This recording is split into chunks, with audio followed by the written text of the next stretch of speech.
खुदाया तेरे राज इंसान की समझे, तेरे नाज़ो अंदाज नादा की समझे। तो पत्थर चो चश्मे चला जानदा है, तो दरिया नू सहरा बना जानदा है। तो डुबियां हज़ारां तरा जानदा है, तो शामां नू दर दर पिना जानदा है।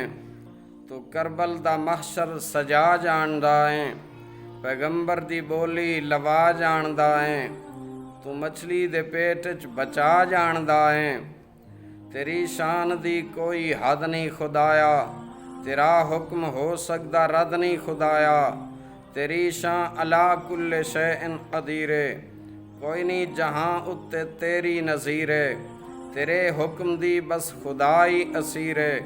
भावें हे रांझा तो भावें ए हीरे, तेरा शिकवा नहीं करदा कोई बाज़मीरे। जे थोड़ा कोई मंगे तो देना कसीरे, भावें जवाने ते भावें कोई पीरे। तेरी बादशाही दा हर कोई फ़कीरे, तो हर एक दी रोज़ी रसां पाक मौला। तो सौंदा न थकदा तो हैं ताक मौला, तेरा जिक्र करदा ए कुरान प्यारा। तेरे बाजू दुखियां दा कोई नहीं सहारा, तेरी तरफों होवे जे कुन दा इशारा। वजूद आ जांदा ए कुल संसार सारा, तेरी खेड है या खुदा कुल पसारा। करें सुरमा पत्थर जे देवें नज़ारा, किवें समझे ए राज इंसान विचारा।